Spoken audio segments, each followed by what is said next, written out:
Hello dear student, कैसे हैं आप सभी लोग। आज हम लोग ऑर्गेनिक केमिस्ट्री में एक इम्पोर्टेंट टॉपिक, ठीक है, मैंने उसको क्वेश्चन वाइज बनाया है कि right about nomenclature and method of determining of geometrical isomerism with examples. ठीक है, ये ऐसा आपका एक क्वेश्चन आता है तो आपको इसको कैसे आंसर लिखना है। तो सबसे पहले इसको आपको ज्योमेट्रिकल आइसोमेरिज्म हेडिंग देना है, फिर आपको ज्योमेट्रिकल और आइसोमेरिज्म। ज्योमेट्रिकल का मीन्स ये ग्रीक वर्ड से डिराइव होता है, जियो और मेट्रॉन। जियो यानी अर्थ या शेप, मेट्रॉन यानी मेजर, यानी इसमें शेप या स्पेशल अरेंजमेंट ऑफ एटम को देखा जाता है। आइसोमेरिज्म, तो आइसोमेरिज्म हमारा ग्रीक वर्ड आइसो और मीरोज से बना होता है। आइसो यानी इक्वल, मीरोज यानी पार्ट, यानी इसमें आइसोमेरिज्म में क्या होता है, same molecular formula but different structure या अरेंजमेंट होता है।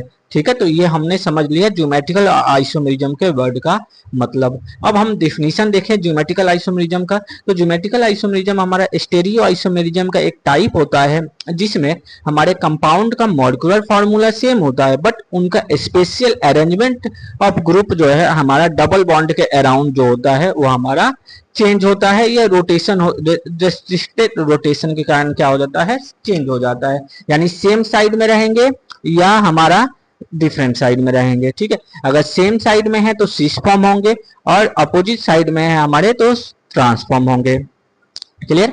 अगर अब हम देखते हैं टाइप्स ऑफ ज्योमेट्रिकल आइसोमेरिज्म, तो हमारे ज्योमेट्रिकल आइसोमेरिज्म बेसिकली दो टाइप के हैं, सिस ट्रांसफॉर्म या cis trans isomers, Z isomers. Cis trans यानी सिस आइसोमर, ट्रांस आइसोफॉर्म।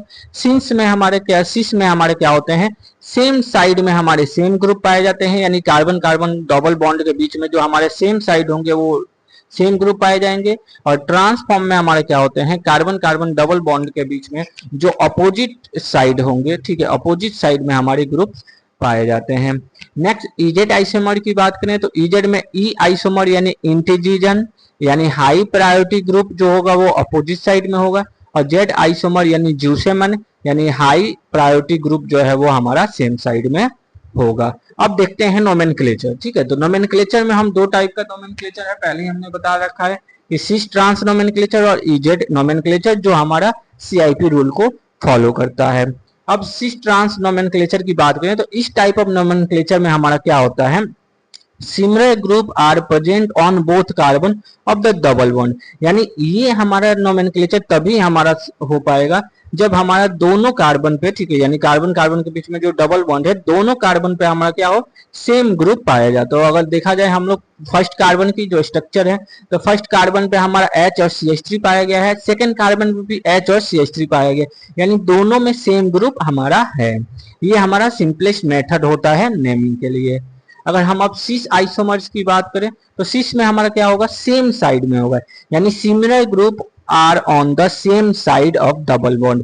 यानी जो कार्बन कार्बन डबल बॉन्ड के सेम साइड है, ठीक है, यानी एच एच हमारा सेम ग्रुप जो है सेम साइड में है, CH3 हमारा सेम ग्रुप जो है सेम साइड में है, तो इसको हम सिस ब्यूट टू इन नाम देंगे। ठीक है, इसको हम सिस आइसोमर्स के नाम से जानते हैं। नेक्स्ट बात करें ट्रांसफॉर्म आइसोमर की।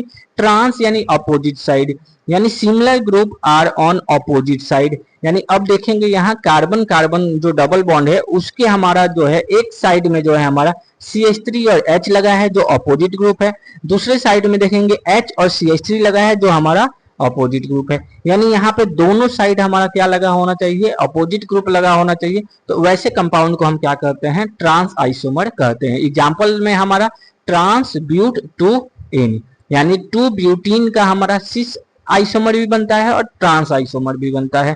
सिस आइसोमर में हमारा सेम साइड में ग्रुप होगा और ट्रांस आइसोमर में हमारा अपोजिट साइड में ग्रुप होगा। चलिए अब हम लोग नेक्स्ट जानते हैं इजेड नोमेनक्लेचर के बारे में।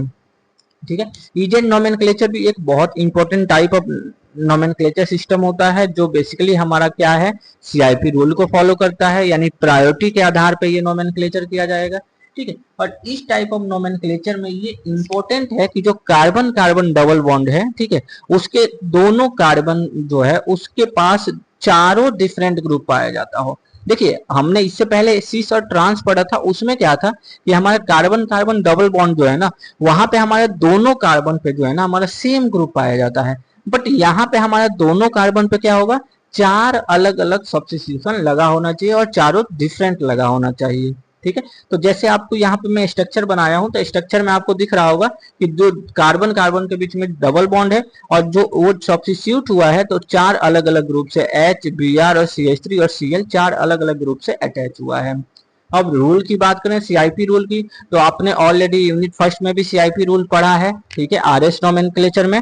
तो सीआईपी रूल जो है हमारा अकॉर्डिंग टू प्रायोरिटी यानी एटॉमिक नंबर के आधार पे प्रायोरिटी डिजाइन करता है।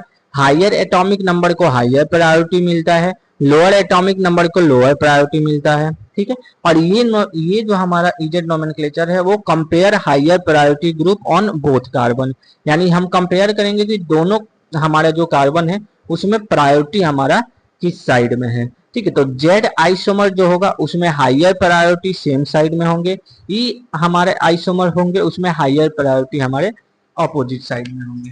ठीक है, तो हम यहाँ पे देखते हैं जेड आइसोमर का। ठीक है, तो जेड आइसोमर में हम यहाँ पे देखें तो हमारे जो कार्बन कार्बन के बीच में डबल बॉन्ड है। ठीक है, तो उस डबल बॉन्ड के बीच में हमारा क्या है, जो 4 अलग अलग डिफरेंट ग्रुप ऐड हुआ है। तो CH3 और H जो है हमारा हायर, हमारा जो है CH3 और H में CH3 हमारा हायर है, और Br और Cl में हमारा Br हायर है। क्यों? क्योंकि एटॉमिक नंबर उसका ज्यादा होता है। तो CH3 और Br जो है हमारा किधर है, सेम साइड में लगा हुआ है जेड आइसोमर में। और ई आइसोमर में क्या है, CH3 और Cl जो है एक साइड में लगा हुआ है, यानी CH3 और Br जो है अपोजिट साइड में लगा हुआ है।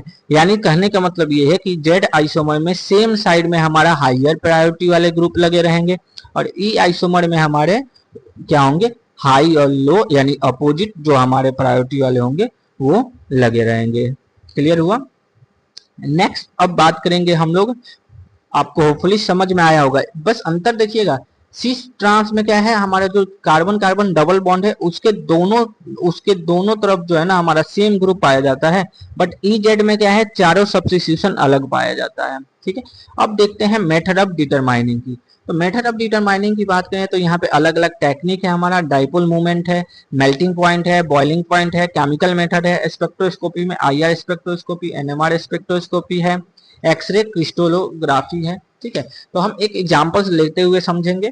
तो डाइपोल मूवमेंट में हमारा जो सिस आइसोमर होते हैं उसका डाइपोल मूवमेंट जो है हमारा हायर डाइपोल मूवमेंट होता है। ठीक है, ट्रांस आइसोमर में जो डाइपोल मूवमेंट जो होता है वो हमारा लोअर होता है या 0 के बराबर होता है। ठीक है, नेक्स्ट मेल्टिंग पॉइंट की बात करें तो मेल्टिंग पॉइंट जो है हमारा ट्रांस फॉर्म का हायर होता है और सिस फॉर्म का लोअर होता है। विथ डायग्राम के साथ आपको एक्सप्लेन करना है।